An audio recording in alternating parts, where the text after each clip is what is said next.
Évadez-vous dans un cadre verdoyant et paisible d'une propriété abritant 4 hébergements indépendants de 75 mètres carrés, dotés chacun d'une piscine privée. Les Nuits de Lens. Les Nuits de Lens, votre oasis privée à Sainte-Anne, en Guadeloupe, pour une expérience de détente totale. Plage à 10 minutes, parking privé et Wi-Fi gratuit, ainsi qu'un espace commun, barbecue avec table.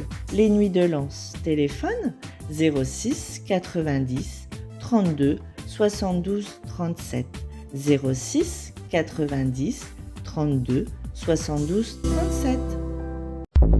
Martinique Actualité. Le samedi 16, la grève à la collectivité territoriale de Martinique est menée par la CGTM FSM CTM et par le FO-CTM. Il semble qu'un accord de fin de grève soit intervenu entre la direction de la CTM et le FO-CTM, mais la grève continue néanmoins. La Société d'équipement du Sud, qui bénéficie d'une délégation de service public de l'espace Sud pour les cantines de 12 communes, est en train de faire la preuve de son inefficacité. Et bien entendu, ce sont les contribuables qui en subissent les conséquences, notamment les parents d'élèves qui ne peuvent pas inscrire leurs enfants en ligne, comme il le leur est demandé à cause de nombreux dysfonctionnements du site mis en place par la SOGESSE. Les parents sont donc obligés de se déplacer, mais ils ne trouvent pour les accueillir qu'un personnel extrêmement réduit, d'où des files d'attente sans fin, souvent sous un soleil caniculaire.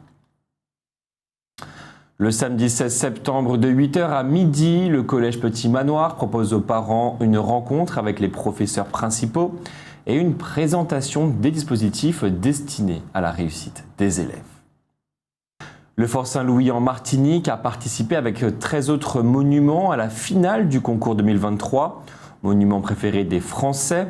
C'est le seul monument des Outre-mer à avoir atteint ce niveau-là de la compétition, mais c'est le château fort de Sedan dans les Ardennes qui a été élu. C'est samedi que va se tenir à Saint-Joseph le forum des associations. Elles seront une trentaine à venir au hall des sports Châtenay-Rivaudet pour présenter au public leur activité. Le procès de Christian Montieu continue aux assises aujourd'hui. Il est accusé d'avoir tué Aude Jean Alexis, une jeune femme de 22 ans, le 15 octobre 2017. Au Lamentin, dimanche, le 17 septembre, de 7h30 à 9h, au quartier Belle Étoile, une séance de fitness festif proposée par l'équipe du Bouche et Danse 212 aura lieu.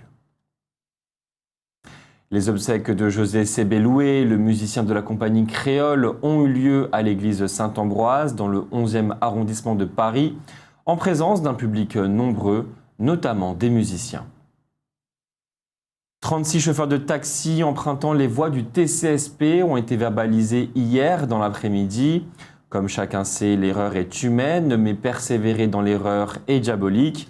Il est donc urgent que les autorités compétentes fassent le nécessaire pour permettre aux taxis d'emprunter la voie du TCSP, qui est de toute évidence sous-utilisée, tandis que d'énormes embouteillages pénalisent les automobilistes, dont évidemment les taxis et les personnes qui les empruntent, notamment à l'avenue Maurice Bishop.